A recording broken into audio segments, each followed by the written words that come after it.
سلام كبرات تخاتل تليلوتي بخمي وعيلكم ناي علت كلت ميازيا بروغرامنا يجمرالو نايلو مارستنا بزعبا ناي تግራይ ኮይኑ ኣብ ትግራይ بحقي بجكا زي برهانه مني زبحال زي ابز فيسبوك سب سانه سب زبحال بجكا نعو تግራይ نخالق سب كله نخالق تግራዋይ ጸልማት ያኾይና ዘላንሱ ዝብርሃነ ዝብሃል ሰብ ሰአነ ሰብ ንኢሳያስ በቀዳማይ እንታይ ዝብሎ ዝነበረ ብጀካ ንዑ በቃ ንኻልእ ትግራዋይ ዘይትኸውን ትግራይ ኮይናላ እሱ መቅረብ ጀነራል መቅረብ በዓል ትግራይ ዘፍርሱ ዘሎ በዓል ደብረጽዮን مغرب زم شفاتو ناي هوحات بمخان ناي بعد دبرتين بمخانو نعو تراي بريها لا تግራይ ስለዚህ لما انت مدبنا بزعبا ዛ ጸልሚታ ዘላ ትግራይ ክጽልምት ዘይግባ ብርሃን ጥራይ ዘይኮነስ ብርሃናት ይግባን ትግራይ ብዛዕባ ይኾን መደብና አው ኾሎት ናይ ግዚያው መምሕዳር ትግራይ ዚ ፕሪቶሪያ ዝፈጠሮ ግዚያው መምሕዳር ትግራይ ብዛዕባኡ ስፍሕ ዝበለ መደብ ክህልወና እዩ ትግራይ ከም ዝበልኩኹም ንሸውዓተ ሃገራት ኣላሽ ኣቢላ ሓያል ወተሃደር TDF ዝበሃል መስሪታ ንዓለም ምግላጹ ዘጸግማ ጅግንነት ሰረሐት TDF ወሊዳ لومي بعالم قولحتا سانت تግራይ ኮይናላ زي ايكونوميست يكون مني زي ناي ايست افريكا زي افريكان ريبورتر زبحال كالوت عبيتي مس ناي امريكا سبسلطانات ركب زلوهم ወይ ቅርበት ዘለዎም عبيتي ويب سايتات ትግራይ ጸልማት ትኾናላ ወይ ትግራይ ናብ ዘይተደለየ አንፈት ናይ ኩናት ተምርሓላ ድሕሮ ውዕል ፕሪቶሪያ ሕጂውን ካብ ጸልማት ናብ ዝገደደ ጸልማት ትጓዓዛላ በዞም ሓሙሽተ ሰባት በዓል ዓለም መንጀሪኖ ደብረጽዮን ጌታቸው አሰፋ ገለ ዘለዎም በዚኦም ፖለቲካ ትግራይ ናብ ዝኸፈአ ኩነታት ይኸይዳሎ ንኢትዮጵያ ከጸልምታ ይኽእል ኣብ ቀርና አፍሪካውን ብጣዕሚ ኣዝዩ ሓደገኛ ኩናት ክፈጥር ይኽእል ኢሎም ይገልጽዎ ኣለዉ ኩሎም እዚኦም ከዓ ምስ ኣሜሪካ ቅርበት ዘለዎም እዮም ምስ ሰበስልጣን ኣሜሪካ ስለዚህ ኣሜሪካ እቲ ሰበስልጣናት ኣሜሪካ ነዞም ጉጅለ እዚኦም ደብረጽዮን ዝመርሑ ህወሓት ከምታ ናይ ቅድሚ ከምታ ናይ ኣብ ግዜ ቁልዕ ወራር ዝነበረት ስሞም ከም ኣኽብዎም ኾልዮም ኣሸበርቲ ክብሎም ኾልዮም ምክንያቱ ሙሉእ ብሙሉእ ርኡይ ብርኡይ ውዕል ፕሪቶሪያ ኣፍሪሶም ኣለዉ ትግራይ ከም ዝበልኩኹም ንሓደ ሰብ ጥራይ ብርሃን ኮይና ዘላ ንመን ነዚ ናቶም ስጋ ዓጽመ ስጋ ዝኾነ ሰብ ዝሰኣነ ሰብ ኢሉ ኣብ ፌስቡክ ዝጥቀም ብርሃነ ዝበሃል ኣብ መቐለ ጨው ቀትሪ ይኹን ብጸልማት ድላይ ተደሊ ብሽክለታ ተደሊ ብእግሩ ተደሊ ባጃጅ ብድላይ ዝጓዓዘላ ትግራይ ኮይና ዘላ ንዑ ጥራይ ስለዚ እቲ ብሚልዮናት ዝቁጸር ህዝቢ ትግራይ ኣብ ግፍዒ ኣብ ጭቆና ኣብ ምዕፋን ኣትዩ ከይፈተወ ብእዋኑ ገና ከሎ ግዜ ኣብ ገዝኡ ይዕጸሎ ትግራይ ጸልሚታላ ብመን በዞም ጉጅለ እዚኦም ብመን በዞም ሻዕብያ ሕውነት ፈጢሮም ዘለዉ ትግራይ ንምብታን ሻዕብያ ሲ ህዝቢ ኤርትራ ኣጽኒታ ማሊ ገልጸልኩም ነይራ ኣብ ህዝቢ ኤርትራ ዓብ ክፍተት እዩ ናይ ወለዶ ጋግ ኣጋጢሙ ዘሎ ብሰንክመን ብሰንክ ዘኣራዊት ሽፍታ ሻዕብያ ስለዚህ ንህዝቢ ኤርትራ ዘይጠቀመት ሽፍታ ሻዕብያ ሲ ከመይ ጌራ ንህዝቢ ትግራይ ትጠቅም እሳ ሽፍታ ንዓዝ መስል ሽፍታ ተመሓዝያ ንኽልቲ ህዝቢ ክተጥፍያ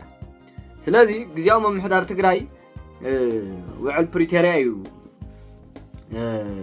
ወሊድዎ ነዚ ውዕል ፕሪቶሪያ ዝወለዶ ግዜያዊ መምሕዳር ትግራይ ከዓ ኣብ ትግራይ ኩሉ ዓይነት መሓወራቱ ከይዝርግሕ ትግራይ ሰላም ከይህልዋ ኣብ ትግራይ ዲሞክራሲ ሙሉእ ብሙሉእ ከይዝርጋሕ ሰላምን ልምዓትን ከይረጋገጽ بكل عينة منجد تحت عازياته مفنقل منجست جيران جزياو ممحدار تجراي كان مقالة نعدي سأبا وزياته له سلزا وجل زيا شفته نود عدا نتعز مسجاء نتي سجانك زلوا سجاتن كفناتا سجا زلوا تزيكوينو كاب أزر حقه بعدي كاب أزر حقه بسجا كاب أزر حقه بزخون نجار ولا بموسبه أيتقبلني That's why صادقان جيتاچو بعال ردا حلفهم بعال زي من شمو دكتور صنحو بعال دكتور كندي بروفيسور كنديا جبريوت زلوهم ناتا سلازي كونيا غحفاتهم زلا مني حدا دكتور ون نجهوري يعني أب زخونة I don't know دحان زلوهم زم كلهم ناتا سلازي يكون وي دك عدا سلازي يكون وي كا مقرب عظمه سغا سلازي يكون وي ناتا عليت سلازي يكونوا እቲ ስልጣን ኣብኦም በመውዳቁ ፍትሓውያን ስለ ዝኾኑ ዲሞክራሲያውን ስለ ዝኾኑ ስልጣን ናኦም ተረኪቡ ስዒሮም ግን እዚ ስልጣን እዚ ናብ ዘይ ደቂ ዓዳ ናብ ዘይ ስጋኣ ናብ ዘይ መቅረባ ስለ ዝወደቀ ኣነ እንተ ዘየለኹላ ትግራይ ባርዕ ትኹን ካብ ምባል እዚ ኩሉ ንስልጣና ክትብል እዚ ኩሉ በደል እዚ ኩሉ ዓመፅ እዚ ኩሉ ጭቆና እዚ ኩሉ እስር ቤት ፈጢር አላ ኣብ ትግራይ ጸልማት ኮይና አላ ትግራይ ጸልማት ኣብዚ ግዜ እዚ ማዕልያ ዘይብሉ መንእሰይ ትግራይ ናበይ ስደዳሎ ናብ ጎቦታት የመን ናብ ባሕሪ ጅቡቲ ሚልዮናት ብር ከፊሉ ኣብ ስዑድያ 10 ዓመት ሰሪሑ ክረኽቦ ዘይኽእል ህይወቱን ከድሕነሉ ዘይክእል እዚ ሚልዮናት ብር ከፊሉ ዝሳገሮ ዘሎ ጎቦታት የመንን ባሕሪ የመንን ኣይመልሶኒ بعبي هوتهم طفلوا منسات بسنك زم وجل الذي بسنك زم دبي سبحت نجا بسنك زم بعل دبرزين ما أسي مقبي هاي لسي انتهي لي نحسك بتعمتي تزحفر تكباراتهم سي كتريوا يا أخو ما بدي أبزخونه استير إيه يعني ره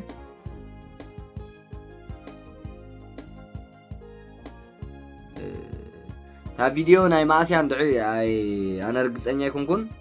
أو وشتاو قداي سالساي وجن هيدلني له بتعمل حراي طبق سالساي وجن تزيد لكم شجراتكم كاب شعبي أرحيكم هو حد كون سلطانة خطبلسي سالساي وجن سي عالم بعالم يتحقق في الدحر نربح أخوين مش شفتا مش سيدان من جرينو تايري إلى بقدامي نسلطانا سلزي قدسا نعاي كبل استسوء تقادر لا يلمنا نعا أخم لو مليونات عشحات تقارو كبر مسوات خفيلا كحد بلاتهم سلازي تقراي بتعمي كحاتي تقلامات مرحتيا تسكيمات أنيحا قبل على جزياو من محدار تقرايون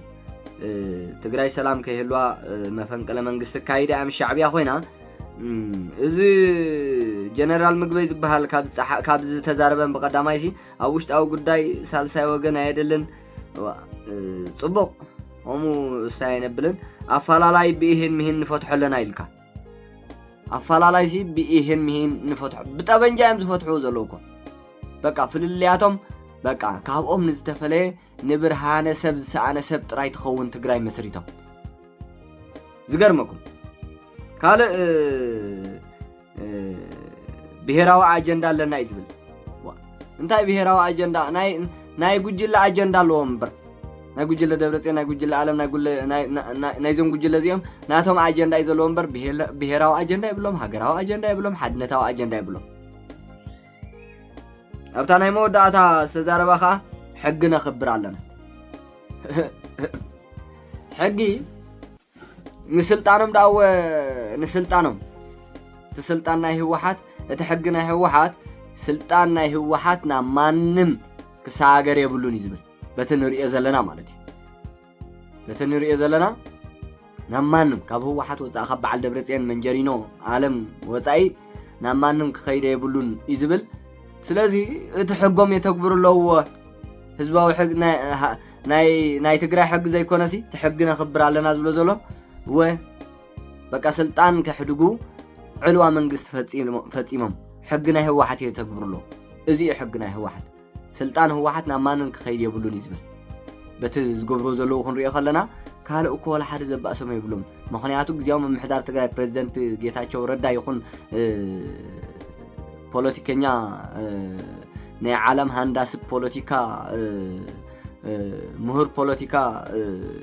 ጀነራል ጻድቃን ኣብ ልዕሊ በዓል ደብረጽዮን ዝኾነ ክንዲዚኣ ሕማቕ ነገራት ኣውፅኦም ይፈልጡን ንህዝቢ ትግራይ ዝጠቅም ንህዝቢ ትግራይ ዝመሓይሽ ንትግራይ ዝኸውን ሓሳብ እዮም ከመንጭው ጸኒሖም ስለዚ ነዚኦም ደቂ ዓዳ ስለ ዘይኮኑ ብህዝቢ ከዓ ተቐባልነት ስለ ዘለዎም ዓለማዊ ርክብ እውን ስለ ዘለዎም ዲፕሎማሲኦም እውን ኣላዕሊ ስለ ዝኾነ ስልጣን ናይ በዓል ደብረጽዮን እውን እናሞተ ይመውት ስለ ዝጸንሐ በቃ ስጉምቲ ወሲዳ ነቲ ወተሃደራት ኣታሊላ ኣብ ልዕሊ ዞም ጀጋኑ ኣብ ልዕሊ ዞም ደቂ ህዝቢ ኣብ ልዕሊ ዞም ፍትሓውያን ኣብ ልዕሊ ዞም ዲሞክራሲያውያን ናይ ለውጢ ሓይሊ ስጉምቲ ወሲዳ ሽፍታ ህወሓት دبرتين زمرح شفتها واحد بشعبيات حزيلان بشعبيات حقيزان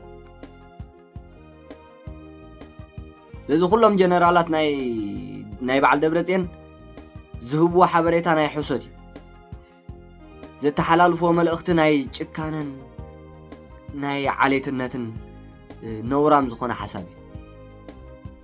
نعون كبل زدحانة تقادالاي نعون كبل مسوات زخفالة تقادالاي زخحدو نعون كبل أكالو زغودله تغادلاي زطلمو حسابو مغبي هايله زنبلو زلنا مغبي هايله نغدات أكال تغادل تግራይ حسخات يتصرف اذا منجرينا نبلا زلناون نعاي كبل استسوء تغادلاي يلن يلا نعا خبلو ግን ማዕለያ ዘይብሎም ደቂ ህዝቢኦም ኣካሎም ጎዲሎምን ኣብ በረኻታትን ሩባታትን ትግራይ ኣብ ጎላጉል ትግራይ ተሪፎም نعا خبلو دقم قديفهم مسوات زخفلو نزا طلام منجرينو نزا ناي شعبيه الاخت خوينا زلا سلازي ازيا زا دبرتين زمرح حوت حجي نابت ناي لوط حيل نمزا ناي لوط حيل خا بقى كاب كورن لعلندا اندا تبهله زمص تزازات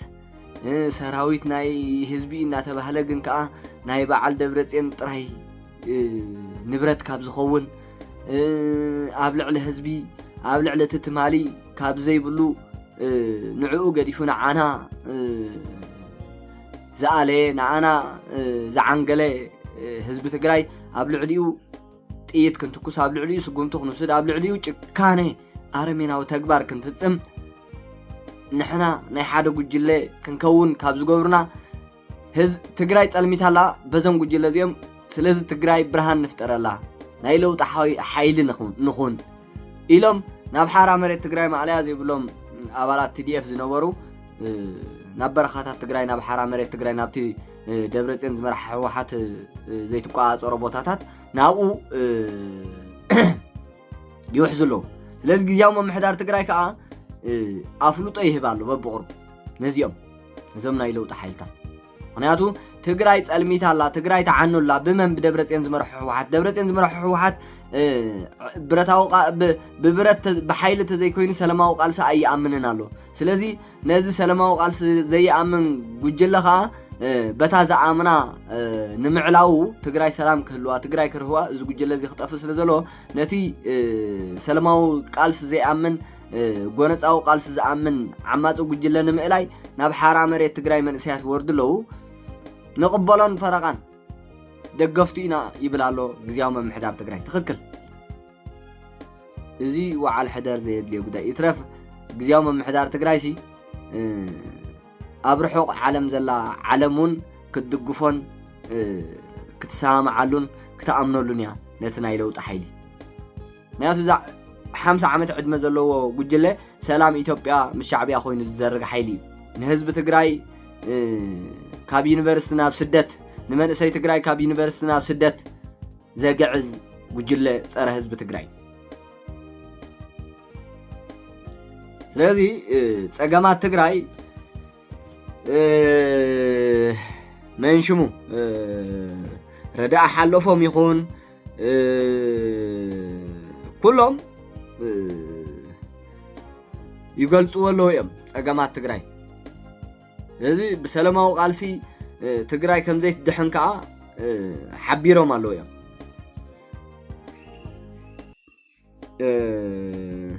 ረዳእ ሓለፎም ሓደ መንሽሙ ጽቡቕ ሓሳብ ዝሃበ ነይሩ ብሰለስተ መዓልቲ ዶክተር መን ይዝብሃል ርስዕዮ ዘለዎም ብዙሓት ድጋፎም ይገልጹ ኣለዉ ኣብ ልዕሊ ናይ ለውጢ ሓይሊ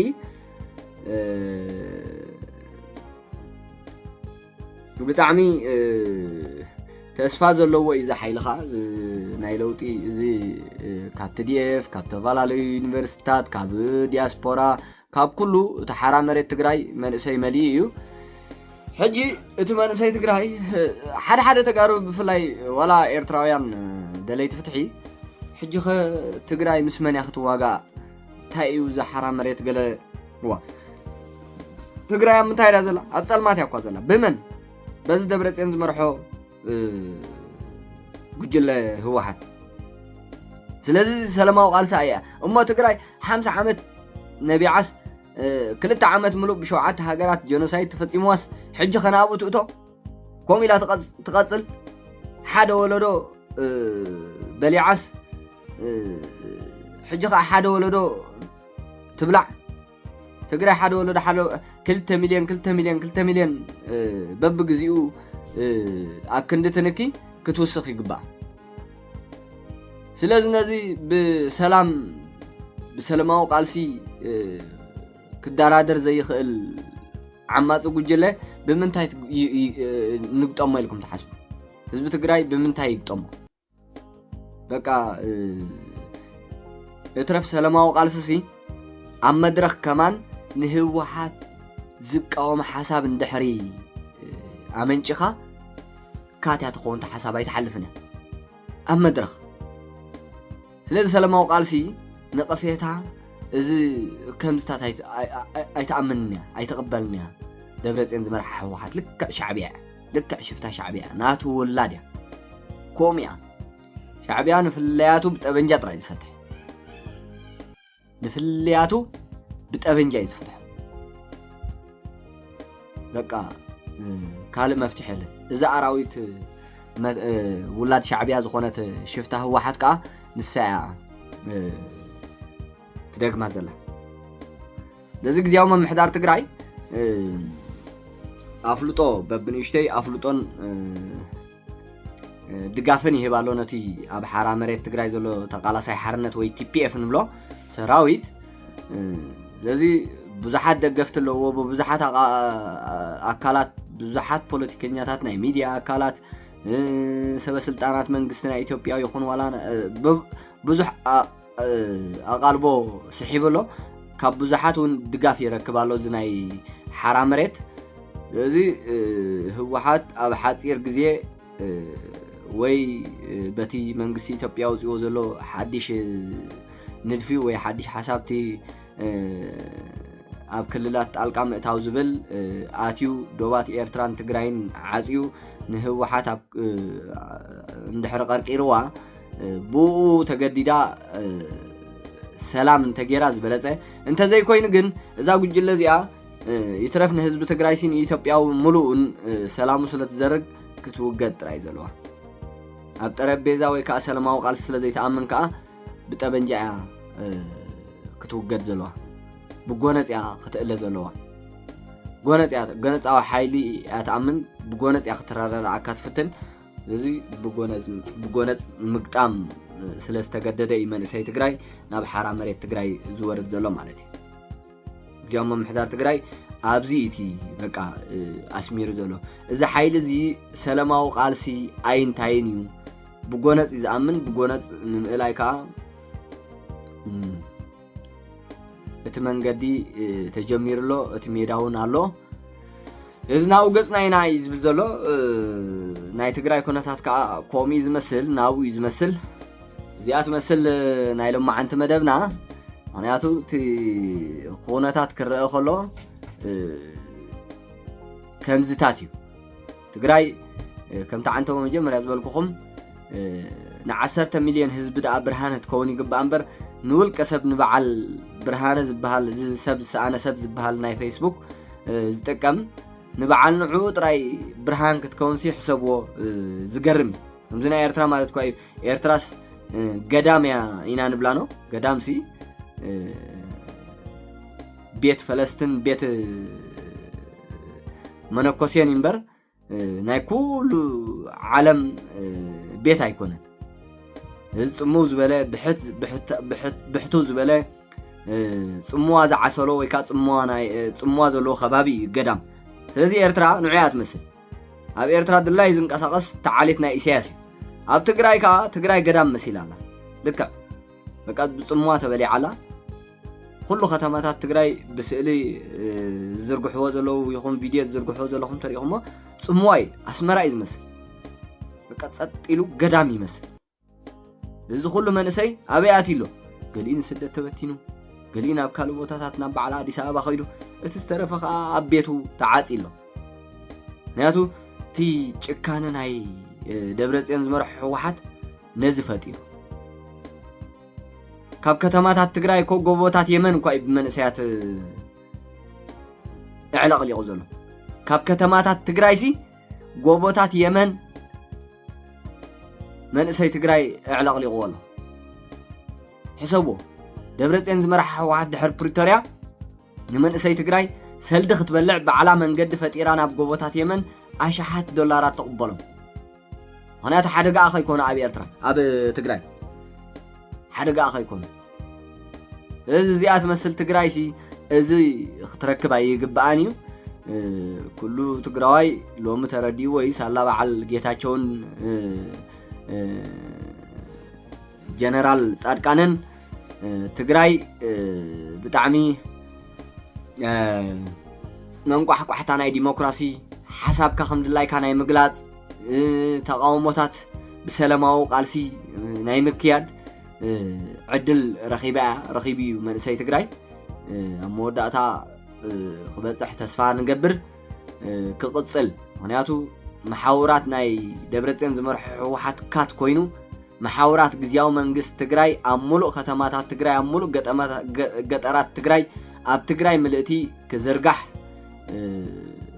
ናይ ግድን እዩ ክዝርጋሕ ኢኻ ስለዚ እምነትና ውንስ እዩ ናይ ሎም ማዓንቲ መደበይ ነዚያ ትመስል ብሓንሳብ ስለ ዘምሰና ካብ ልቤ ዘመስግን ኣብ ናይ ደሓር መደብና ወይ ካብ ናይ ጽባሕ መደብና ክሳብ ንራኸብ ሰላም